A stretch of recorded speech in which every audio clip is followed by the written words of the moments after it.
Je vais commencer en parlant d'une anecdote d'un ami à moi, Claude Schreier, qui est un artiste sonore, puis qui a décidé de consacrer à partir de maintenant tout son travail à la situation climatique.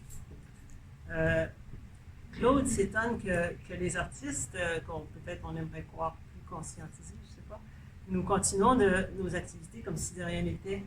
Le printemps dernier, l'Orchestre symphonique de Paris est venu donner un concert à Montréal, et Claude a été troublé que la seule allusion à la catastrophe en cours était la brève mention d'une réduction du nombre de pages dans le programme en papier pour la planète, soi-disant. C'est alors qu'il a proposé qu'on prenne l'habitude de faire une sorte de déclaration d'urgence climatique au début de nos événements, un peu comme celle qu'on fait pour reconnaître que les terres sur lesquelles nous nous trouvons sont des territoires autochtones non cédés. Donc, voilà pour la déclaration. C'est ma troisième fois d'ouvrir une communication avec cette remarque de Claude. Personnellement, je ne m'imagine plus rien faire sans envisager mes actions dans ce contexte catastrophique. Une catastrophe déjà bien avancée, on est d'accord, mais suffisamment lente pour qu'on s'imagine encore avoir le temps de faire comme d'habitude, as usual. Mais en fait, tous nos propos et tous nos travaux deviendront vite insignifiants aux yeux de l'histoire, quand les chercheurs du futur réaliseront que nous ne prenions pas acte du désastre qui se déroulait sur la planète. En ce qui me concerne, je ne peux m'empêcher de garder à l'esprit que ce que nous faisons aujourd'hui que tout ce que nous faisons aujourd'hui est forcément d'une manière ou d'une autre lié au contexte climatique, un contexte qui est déjà installé comme l'axe principal de l'histoire humaine à notre époque.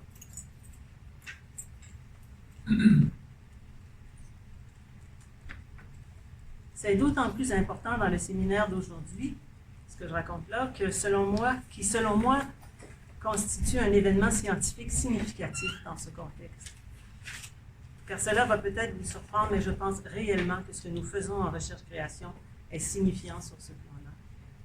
Nos études sur l'expérience créatrice, sur la subjectivité et toutes les questions artistiques que nous explorons ainsi en viennent à former un grand corpus de recherche sur l'expérience humaine, sur les potentiels humains, sur l'imagination, sur la créativité et sur l'intériorité.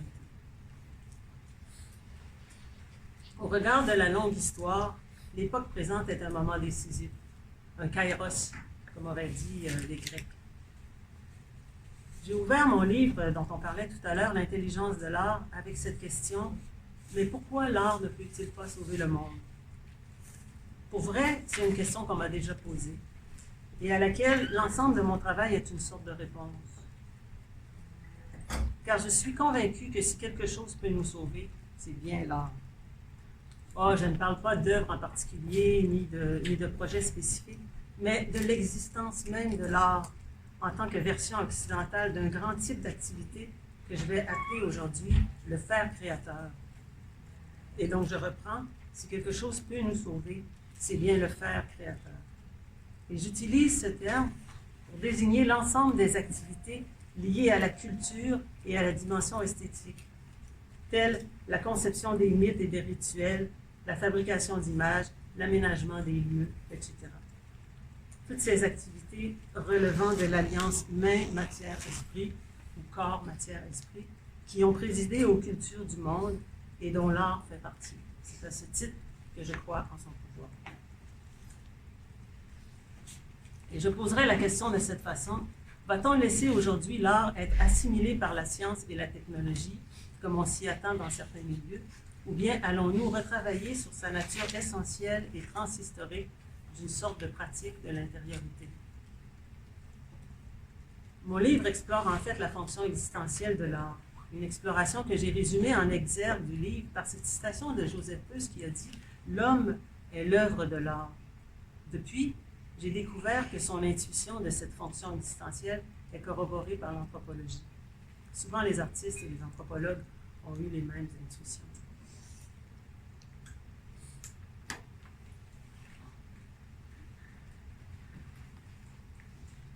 Nous vivons sous la domination idéologique d'un certain type de science qui essentiellement regarde les humains et tous les autres êtres vivants de la planète comme autant de petites machines biochimiques. Cette science sans état d'âme est d'une grande puissance en matière de production technologique et de nouvelles molécules, mais elle n'a rien à dire sur tout ce qui appartient aux versions intérieures, spirituelles et psychiques du monde, c'est-à-dire tout ce qui n'est pas directement observable ou mesurable. Ce sont les sciences humaines, et particulièrement celles qualitatives, qui peuvent en parler. Donc l'anthropologie, justement, et ses nombreuses spécialités, comme l'ethnographie, la mythologie, etc., mais aussi l'histoire, les arts et les littératures, et la toute récente recherche-création. Autant de sciences, à mes yeux en tout cas, qui, elles, sont capables d'étudier le vécu, l'expérience et la conscience humaine, en somme, capables d'étudier l'intériorité.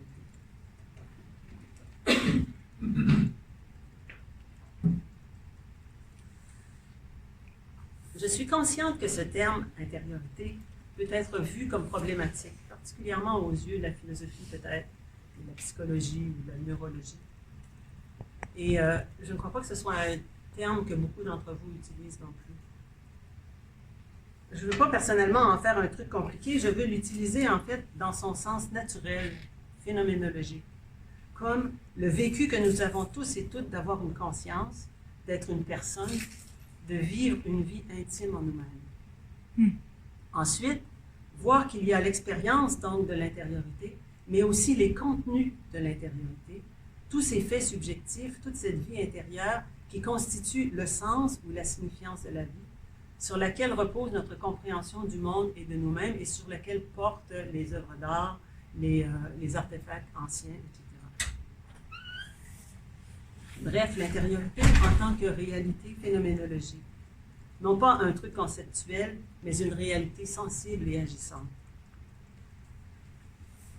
Et il ne s'agit pas dans cette présentation uniquement de nos intériorités personnelles. Il y a aussi l'intériorité du monde non humain, c'est-à-dire les animaux, les êtres, les éléments. En fait, je nous propose d'envisager l'intériorité comme le versant intérieur du monde manifesté, et donc comme un lieu ininterrompu, coextensif au monde extérieur. Ce lieu paradoxal et incommensurable au sein duquel nous vivons nos expériences. Il est facile d'en zapper l'existence car nous sommes continuellement là, comme l'océan pour le poisson. Mais on en devient plus conscient à certains moments, par exemple lorsqu'on est en relation avec les œuvres d'art et qu'on doit passer de la réalité ordinaire à celle imaginale d'une œuvre. On peut observer alors que l'intériorité n'est pas seulement le lieu intime où nous sommes seuls au cœur de nous-mêmes, elle nous dépasse pour englober aussi l'intériorité de l'artiste et au-delà, celle des êtres du monde, qui sont les sujets dans les œuvres. L'intériorité, c'est le dedans des choses, ce cœur de la matière dont parle Teilhard de Chardin, dans un continuum qui va de l'intime au cosmique. Par intériorité, j'entends l'âme, la nôtre, celle des autres, celle du monde, les âmes des êtres non humains et des forces élémentales. J'entends l'infini territoire de sens, de vie, de connaissance et d'expérience dont notre intériorité personnelle fait partie. C'est le lieu des arts, de la musique, du chamanisme, le grand continent de l'anima mundi et du transpersonnel, peut-être aussi ce monde du rêve, le dreamtime des aborigènes australiens, qui est leur mémoire de la Terre et du cosmos, selon l'anthropologue Barbara Gluchowski.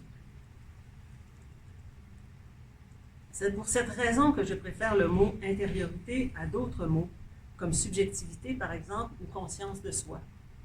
Dans les termes de Teilhard de Chardin, l'intériorité se déploie dans l'espace et le temps. Elle est aussi réelle que le monde manifesté. Elle en est le revers, comme le revers d'une étoffe, dit-il. Plus familièrement peut-être, c'est la dimension du sens, là où le monde n'est plus constitué de choses aléatoires et reliées seulement par des lois de la causalité, mais se présente comme un tissu spatio-temporel vivant et signifiant, comme un cosmos intégré, duquel nous sommes partie prenante. Cette notion de l'intériorité en tant que lieu est très présente pour moi. L'année dernière, j'ai exploré la sensation de spatialité en musique dans un article qui est intitulé « Une ténébreuse et profonde unité, l'espace-temps imaginal de la musique ».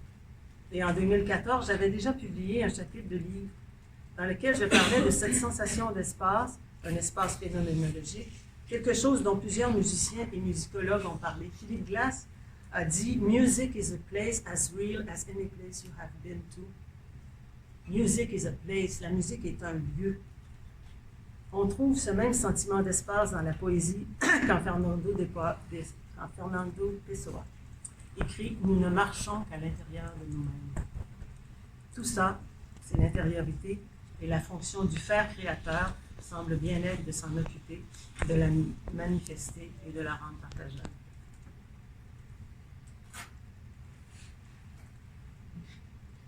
L'université est dominée par cette forme de science qui s'astreint à n'observer que le dehors des choses. Mais nous sommes dans cette université, nous aussi, avec notre projet de recherche-création, qui, à l'inverse de cette objectivité imposée, peut se faire en première personne, dans une intention phénoménologique. Du coup, il devient possible d'explorer directement de telles expériences depuis l'intérieur. Nous pouvons alors sonder la profondeur de cette cosmologie de l'interconnexion et l'intelligence de cette alliance main, matière, esprit, qui depuis la préhistoire ont construit le monde humain, ont humanisé le cosmos, ont développé notre conscience et très certainement notre capacité réflexive.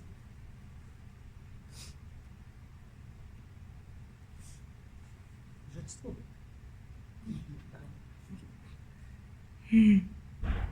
Avant de continuer là-dessus, je voudrais circonscrire ce que j'entends par l'art, qui est un mot bien trop général et trop associé à la modernité occidentale.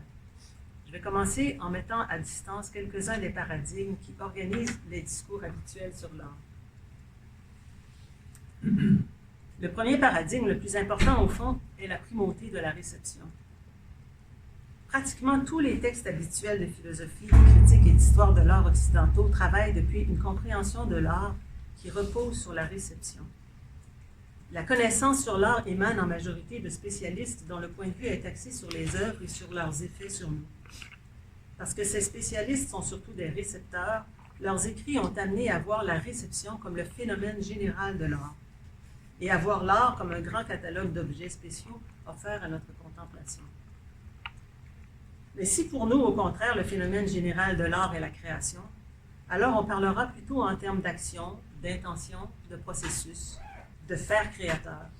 C'est le regard de l'artiste, un regard posé sur le faire, qui amène à prendre conscience de toutes ces entreprises, petites ou monumentales, que ce soit des masques, des marionnettes, des jardins, des images de la nature ou de l'inconscient, etc. Ces entreprises qui extériorisent, voire même installent le rapport entre l'humain et le monde. Nos fers sont un phénomène extrêmement important sur un plan anthropologique, mais qui reste dans l'ombre quand on voit les cultures seulement dans leur dimension productive. Or, cette primauté de la réception est essentiellement une affaire occidentale. Permettez-moi un petit détour par l'extrême est de la Sibérie. En 2014, l'anthropologue française Nastasia Martin se trouvait chez les Évènes, les autochtones de la péninsule du Kamtchatka. Dans son livre « À l'Est des rêves » qui raconte ce terrain, Martin réfléchit... Ça fait vraiment oui, dans son livre « À l'Est des rêves », Martin réfléchit au changement que le soviétisme a apporté à ses autochtones. Il y a un passage extraordinaire où elle raconte comment la culture matérielle des Évènes est encore bien conservée. Les danses, les costumes, les masques, les cérémonies, tout cela a été sauvegardé et est encore vivant.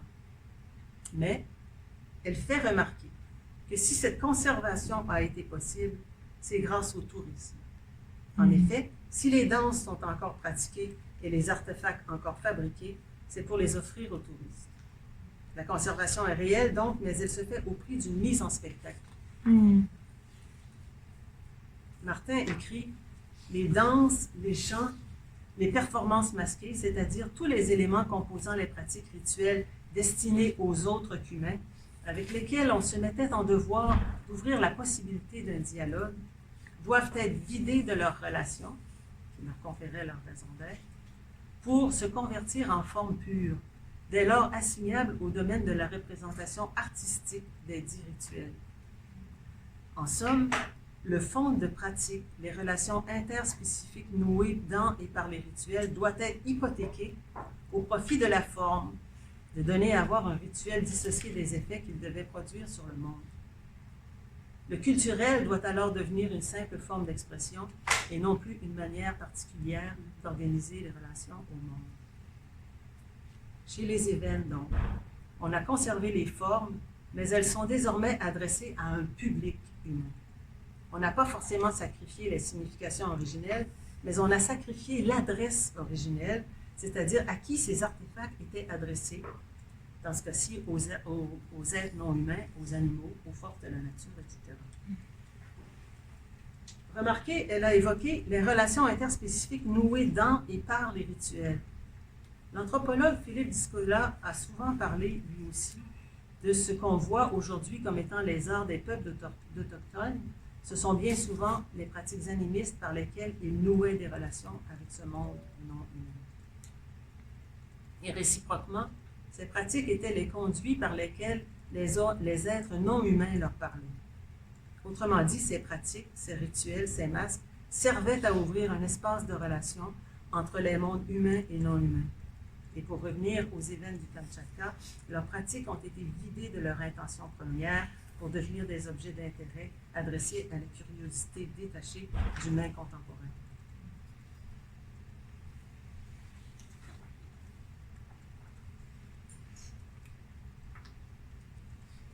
En lisant cela, j'ai réalisé soudainement que le même phénomène s'était passé dans notre système occidental de l'art. Dans l'émergence de la modernité, on a sacrifié les fonctions que les arts servaient au sein de la vie communautaire pour institutionnaliser un art de type spectaculaire. On a instauré ce même type de relation que les Évènes avec les touristes. On a construit des musées, des théâtres et des salles de concert, toutes les infrastructures nécessaires, autrement dit, pour accompagner ce glissement vers des arts qui ne servent plus des fonctions magiques, communautaires ou de communication interspécifique, mais des arts qui s'adressent à des humains définis comme des spectateurs.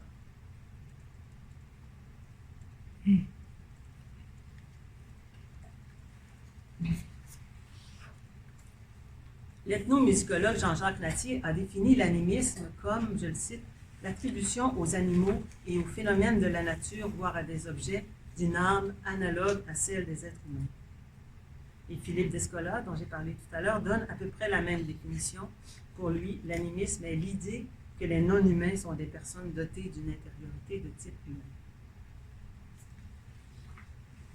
Mais cela ne veut pas dire que l'animisme ne soit qu'une simple croyance archaïque, ou pire, un anthropomorphisme simpliste. Il faut plutôt le voir comme une décision répondant à une sensibilité. L'animisme relève de la décision consciente d'établir une relation à travers des gestes et des faire. De notre côté, avec notre rapport d'adresse orienté vers un public récepteur, nous exacerbons la séparation ontologique entre soi et les autres, celle-là même qui permet l'objectification et l'exploitation sans limite de la nature. Alors si je parle d'animisme, du coup, c'est pour évoquer la possibilité d'un autre rapport, un rapport de convivialité et d'amitié qui nous aiderait à envisager la crise autrement que par les lunettes de la même vision séparante qui nous l'a permis en premier lieu.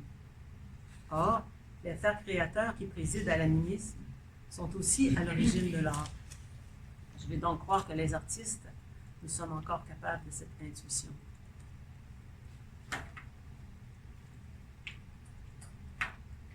Le dernier paradigme que je vais mettre à distance est que l'art serait un langage.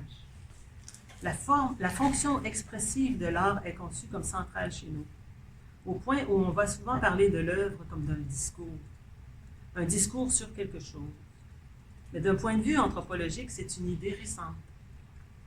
Sauf quelques exceptions, notamment contemporaines, l'art n'a pas l'habitude d'être un langage. Oui, l'art est une activité génératrice de sens, mais pas selon une logique linguistique de signifiant et signifié. L'œuvre ne véhicule pas des contenus comme le fait le langage, elle propose une expérience sensible et c'est cette expérience qui sera signifiante. Nous la vivrons comme remplie de sens, mais sans forcément pouvoir dire ce qu'elle signifie de façon objective. Au même titre que les rituels, le chamanisme ou l'architecture, l'art matérialise, instaure ou manifeste nos dispositions intérieures et notre expérience des choses. Et réciproquement, il fait voir et entendre l'esprit des choses. J'y reviendrai plus tard.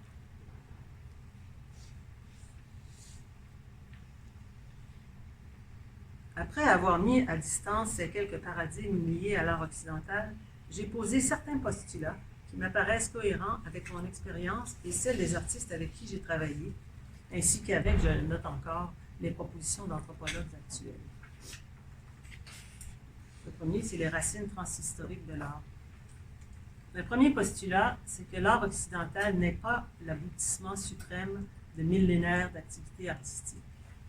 C'est seulement une actualisation culturellement située et récente d'une réalité anthropologique qui, elle, traverse toutes les cultures et toutes les époques. Autrement dit, l'art que nous étudions ici n'est pas universel. Toutes les cultures ont des pratiques génératrices d'expériences esthétiques et sensibles, débordantes de signifiance et de sens, mais ces pratiques diversifiées ne répondent pas toutes à notre définition de l'art. Plusieurs, à travers les millénaires, étaient destinés à d'autres fins que purement esthétiques et avaient d'autres rapports d'adresse. Je dis ça pour faire remarquer que plusieurs pratiques artistiques actuelles, souvent non occidentales, se comprennent mieux si on les relie à des pratiques plus anciennes. On retrouve aujourd'hui, chez plusieurs artistes contemporains, des fonctions et des opérativités transhistoriques. Par exemple, des artistes qui travaillent avec des idées de rituels, de transe, d'aménagement, de sacralisation, de participation, etc. On ne peut pas théoriser ces démarches actuelles avec les outils tardifs de notre philosophie de l'art, non plus que d'imposer aux œuvres non occidentales une pensée qui traduit tout en objet ou en événement adressé à un public.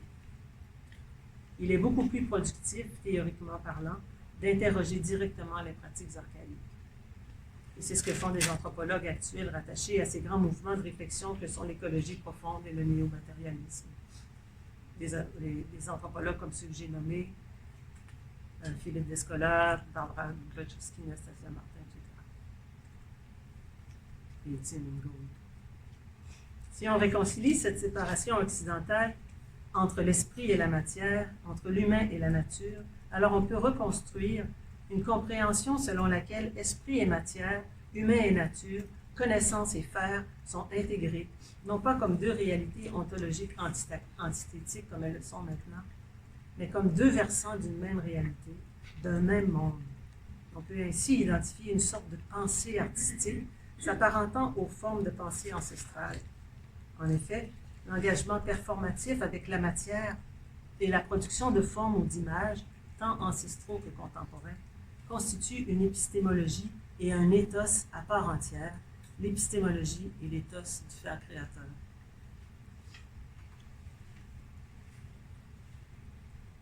C'est ainsi que je me suis orientée vers des paradigmes et des épistémés de la non-séparation, à la fois liés aux pensées racines originelles et à la pensée immersive très actuelle du néo-matérialisme et de l'écologie profonde. Ce sont là des compréhensions de l'humain pour qui vie psychique et vie physiologique sont deux versants d'une même vie. On oublie que nos besoins psychiques sont aussi importants et pressants que nos besoins physiologiques. Il n'y a pas juste la faim, la soif et la sécurité. Nous avons aussi des besoins relationnels, d'appartenir, de participer, d'avoir un statut, dont le manque peut autant nous tuer que la soif. Et aussi des besoins existentiels, comme se réaliser, se dépasser, vivre dans un monde signifiant, qui sont tout aussi vitaux et qui, comme les premiers besoins, demandent une attention et des pratiques spécifiques. Il y a en nous une dynamique d'actualisation de soi qui appelle une intensification, un haussement de notre expérience vitale. C'est pourquoi nous inventons, c'est pourquoi nous voyageons de par le monde, que nous nous exerçons à des pratiques spirituelles ou sportives. Nous travaillons à augmenter la beauté et la qualité des lieux et des expériences, autant d'efforts dont la fonction est de générer, dans les mots extraordinaires de Mircea Eliade, une surabondance de réalité, un surcroît de substance ontologique.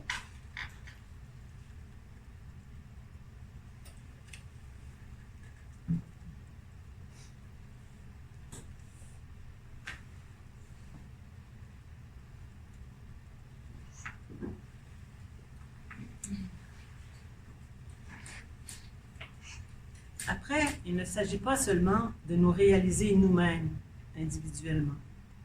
Nos communautés ont elles aussi un même besoin existentiel de déploiement et de dépassement. Cela s'accomplit par l'élaboration de cultures riches, débordantes de vie, de beauté, de virtuosité et de sens. La fonction existentielle s'applique à nous personnellement, certes, mais elle s'applique aussi à la collectivité que ces pratiques entraînent dans ce haussement existentiel et cette intensification ontologique que je viens d'évoquer. Individuellement et collectivement, nous avons besoin que le monde soit signifiant. Pour ça, il nous faut des expériences esthétiques et sensorielles et des expériences d'intelligibilité et de signifiance. Cela peut nous venir naturellement dans des moments d'illumination, mais le plus souvent, il faut s'y mettre. Il faut y travailler, il faut mettre en œuvre l'alliance même matière-esprit. Mircea Eliade parle de cela comme de faire d'un chaos un cosmos, c'est-à-dire de relier ensemble les êtres et les éléments du monde dans une même réalité cosmique. Philippe Descola, lui, appelle ce processus la mondiation, pour désigner l'ensemble des pratiques et des actions qui nous permettent d'inscrire des êtres et des choses disparates dans un tout. On parle souvent de notre besoin de sens, mais il ne faut pas croire qu'il y aurait un ensemble d'énoncés scientifiques ou philosophiques qui révélerait le sens de la vie. On n'a trouvé aucune formulation à laquelle nous pourrions objectivement nous rallier concernant une ou des raisons pour lesquelles nous sommes sur Terre. Aucun énoncé général ne pourrait expliquer pourquoi la souffrance, pourquoi la joie, pourquoi la mort. Mais voilà, ce n'est pas d'une théorie ou d'une explication des causes dont nous avons besoin, c'est d'un sentiment de signifiance, c'est-à-dire sentir, ressentir que le monde est cohérent, intelligible, qu'il est un tout et que nous en faisons partie. Contrairement à ce qu'on pense souvent, le sens n'est pas une compréhension intellectuelle, mais quelque chose qu'on éprouve. C'est un sentiment, autrement dit, que John Dewey appelle un sentiment d'intelligibilité et de clarté. Ce sentiment ne vient donc pas d'une simple conversion conceptuelle, il émane de pratique. Une cérémonie funéraire ou la fréquentation d'un totem nous font vivre du sens. Nos rites funéraires manifestent dans l'espace-temps notre conception de la vie après la mort. Les totems manifestent la magie des animaux. Les totems manifestent la magie de l'animal, pardon. Les mosaïques des anciennes mosquées ou la musique dite sacrée nous renseignent plus que n'importe quel texte sur la divinité, sur sa nature et sur son lien et notre lien avec elle. On en revient un peu toujours à cette phrase de Paul Klee qui dit « L'art ne reproduit pas le visible, il rend visible ». Et cela rejoint une immense idée anthropologique que Descola a explorée d'ailleurs à fond dans son livre « Les formes du visible ». L'image, l'œuvre d'art rend visible ou sensible quelque chose que l'artiste ou la communauté éprouve, quelque chose qui vit dans son intériorité et sa sensibilité. Klee avait la peinture en tête lorsqu'il disait l'art. Mais s'il avait pensé aux arts temporels, tels le théâtre, la danse ou la musique, il aurait dit « fait arriver » au lieu de « rend visible ». Il aurait dit, comme Merleau-Ponty, « L'art ne représente pas la situation, il la fait se produire.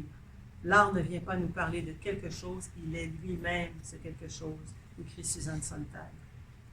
Et ceci nous amène beaucoup plus loin dans la compréhension de toutes ces stratégies de fabrication esthétique qui permettent de rendre perceptibles, rendre plus sensibles les dimensions invisibles, c'est-à-dire l'intériorité du monde. Et le quatrième postulat que j'ai posé, c'est l'intériorité. Sous l'influence de cette science dominante qui ne s'intéresse qu'à ce qui s'analyse et se laisse disséquer, il est difficile aux hypermodernes que nous sommes de croire sérieusement aux esprits, de croire sérieusement que les nuages, les vents, les forêts ou les animaux ont une intériorité, qu'ils ont des noms, qu'ils nous répondent.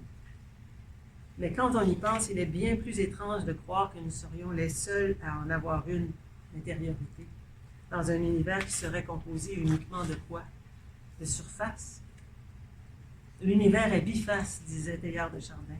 L'étoffe de l'univers a une face interne. Coextensif à l'heure dehors, il y a un dedans des choses.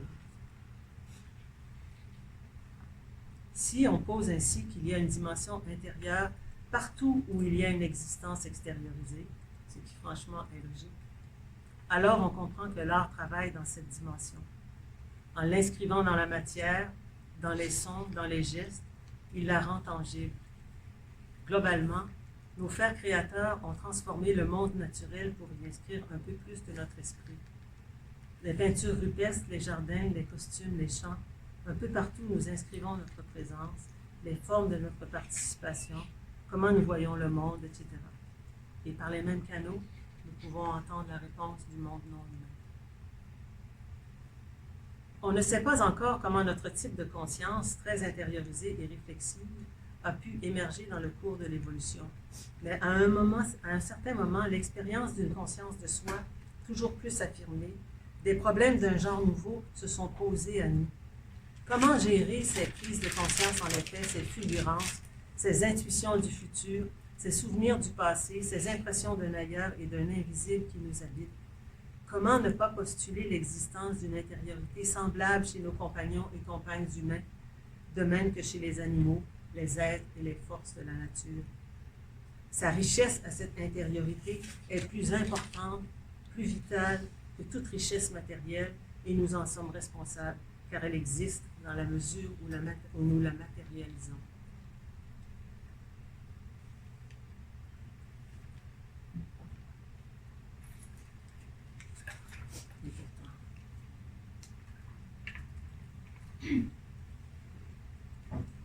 La catastrophe climatique qui se passe dans les écosystèmes de la planète s'accompagne d'une catastrophe humaine tout aussi grave. Elles sont les deux versants, extérieurs et intérieurs, de la même catastrophe. Cette catastrophe humaine est multidimensionnelle et entraîne des désastres sur le plan social, spirituel, scientifique. Lorsqu'une seule épistémologie invalide toutes les autres, c'est une catastrophe scientifique. Et plus que jamais démocratique. Ce monde utilitariste et extractiviste dans lequel nous sommes entrés progressivement, ce grand capitalisme qui s'arroge toute raison et tout pouvoir, nous sommes autant malades dans nos territoires intérieurs que dans nos environnements naturels et sociaux. La nature, construite de cette manière, a fini par se taire et s'éloigner. Elle n'est plus pour nous qu'un concept général, un concept dont, en plus, nous ne faisons pas partie. Les animaux et les êtres surnaturels ont perdu leur agentivité. Ils ne sont plus que des symboles et des métaphores dans nos rêves et nos images. Nous sommes seuls désormais dans notre univers scientisé et désenchanté. Dans cette culture, cette ersatz de culture, l'esprit est un épiphénomène négligeable, inutile à l'ordre cosmique. L'intériorité n'est qu'une illusion générée par le scintillement réactif des neurones. Le monde n'est que de la matière inerte, obéissant à des lois physiques qui, elles, ne génèrent que de l'aléatoire. Nous voyons maintenant la nature comme une sorte de méga-machine. Et comme mythe de création, nous n'avons plus qu'une grosse explosion nucléaire, le Big Bang, ou encore des théories comme le multivers et les supercordes qui ne sont finalement, en fin de compte, que des suppositions mathématiques. C'est là le versant psychique de la catastrophe multidimensionnelle. Nous souffrons d'un isolement ontologique, c'est-à-dire de nous sentir seuls dans l'univers. Chacun pour soi, c'est une maladie de l'âme, une maladie cosmique, une maladie du rapport à l'autre et de la relation au monde. Mon problème, dit Nastasia Martin, c'est que mon problème n'appartient pas qu'à moi, c'est que la mélancolie qui s'exprime dans mon corps vient du monde. La ritualiste Catherine Dajman, une collègue à moi, se désole que nous ayons, je la cite, glissé lentement mais sûrement dans le matérialisme scientiste et anticlérical, brimant ainsi et pour longtemps notre rapport au sens, au sacré et à la solidarité sociale. Elle fait remarquer que Freud a assez vite répudié l'idée de l'âme pour faire de la place à son concept d'inconscient. Et elle déplore avec Jung que nous soyons dans une culture qui ne favorise pas l'intériorité.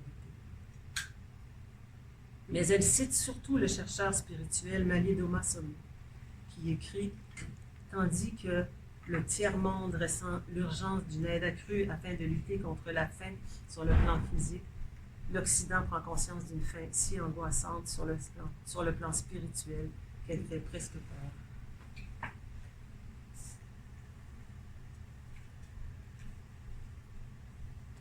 En tant qu'artistes ou chercheurs en recherche-création, nous ne pouvons pas grand-chose concernant le climat. Mais le pendant psychique de la catastrophe, cela nous concerne. Cette catastrophe du sens et de la relation, voilà où nous pouvons agir. Dans la revue Relations, Isabelle citait ces mots du moine bouddhiste Thich Nhat Hanh: ce dont nous avons le plus besoin est d'entendre à l'intérieur de nous les pleurs de la terre. Nous, les poètes et les artistes, nous sommes capables de faire ça. Nous sommes capables d'entendre les pleurs de la terre. Nous sommes capables de prendre le regard du loup sur nous, comme dit Baptiste Morisot. Il en va de même pour les pleurs des autres humains et du regard de l'autre sur nous. Nous sommes les héritiers de millénaires d'application collective de ce pouvoir existentiel du faire créateur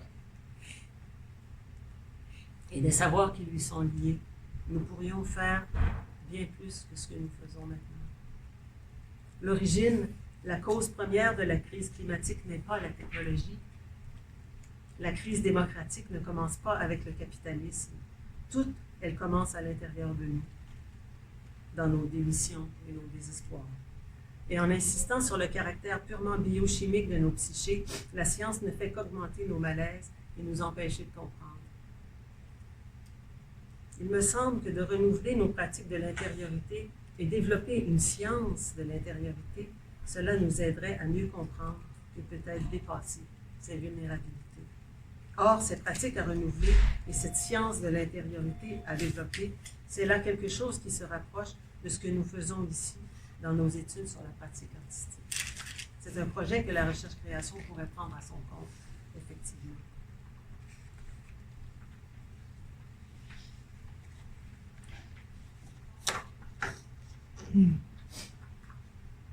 Je ne suis pas la seule à croire que l'art et la littérature, des pratiques millénaires, pourraient être nos meilleures voies d'accès. Après tout, c'est par elles que nous sommes devenus humains, si j'ai bien compris Joseph Beuys. C'est vrai que je crois que les modes de vie qui nous aideraient à survivent non pas dans des bulles de verre, mais dans des environnements naturels en rétablissement, survivent non pas dans des régimes technocratiques, mais dans des sociétés hospitalières, ces modes de vie devraient intégrer une revalorisation du faire créateur, plutôt que d'aller vers des solutions technologiques ou des mutations transhumanistes, par exemple. Oui, je sais, l'idée que les arts ou le faire créateur puissent représenter une avenue crédible dans le contexte actuel, cela peut sembler totalement naïf. Mais franchement, je ne trouve rien de déraisonnable à suggérer que la présente ère industrielle, qui en 3 ou 4 siècles seulement a mené à une telle catastrophe généralisée, eh bien que cette ère industrielle puisse être questionnée dans ses fondements même. Rien de déraisonnable non plus à suggérer que les éthos et les techniques millénaires, diversifiés et durables que l'industrialisation a remplacés n'étaient peut-être pas si arriérés ou primitifs que cela. Quand on regarde la décadence des civilisations dans l'histoire, on voit bien que ces décadences s'accompagnent de dérives et de folies humaines. Personnellement, je ne vois pas ce qu'il y aurait d'insensé à suggérer de prendre un pas de recul sur les visions du monde qui soutiennent l'industrialisation et le capitalisme pour reconsidérer notre chemin depuis là où nous étions rendus au moment de la bifurcation, lorsque nous avons choisi l'épistémologie de la séparation au détriment de l'épistémologie relationnelle du faire. Mais cela ne signifie pas que j'imagine des solutions à la catastrophe humaine. Les bonnes approches, les bonnes pratiques ne nous seront inspirées que par des pratiques de réconciliation avec le monde vivant. Elles nous viendront comme nous viennent nos œuvres d'art, c'est-à-dire dans le creuset de notre attention à la matière, dans notre engagement avec elle, dans le faire lui-même. Donc, oui, faire de l'art, mais aussi dans la suite de cet élan, générer des compréhensions plus profondes du socle ontologique et épistémologique sur lequel repose l'ensemble des pères créateurs. Je suis consciente que nous n'allons pas retourner en arrière. Dans une nature moins hypothéquée qu'aujourd'hui, il y avait autant de désastres écologiques, de guerres, d'injustices et de massacres. Ce dont parle Joseph Beuys en filigrane, c'est une véritable science de qui nous sommes dans nos sensibilités et nos imaginaires. Une science véritablement humaine, engagée dans la longue histoire et dans la suite du monde. Dans la mesure où nous prendrons ce temps de réflexivité, le temps d'énoncer les compréhensions générées par nos activités, le temps de la recherche-création. Donc, nous pourrons à terme constituer un corpus de recherche originale sur nos pratiques et par extension un corpus de recherche sur le rapport de l'humanité à l'imagination, à la créativité et à l'intériorité dans son infini. Chacune de nos recherches individuelles pourrait contribuer à départager les potentiels de ces savoir-faire plastiques et performatifs qui ont le plus de chances de toucher les profondeurs de l'âme et d'inspirer les actions susceptibles d'augmenter notre sentiment de signifiance et d'inclusion. En recherche-création, nous ne travaillons pas tous avec les mêmes intuitions, les mêmes approches épistémologiques et les mêmes méthodologies. Et je ne me vois pas en imposer une en particulier. J'ai juste envie de nous inviter à nous investir des mêmes questions, des mêmes intentions que Beuys, de questionner les processus humains à partir de l'art et de pratiquer une véritable science de l'humain. Nous inviter à la création, certes, mais aussi à la réflexivité et à partager cette réflexivité. Pour moi, la recherche-création est l'une de ces avenues vers une conscience réflexive agissante, tant dans notre rapport à l'art que dans notre rapport à l'intériorité et au monde. C'est ce que j'avais à dire. Je vous remercie de votre attention.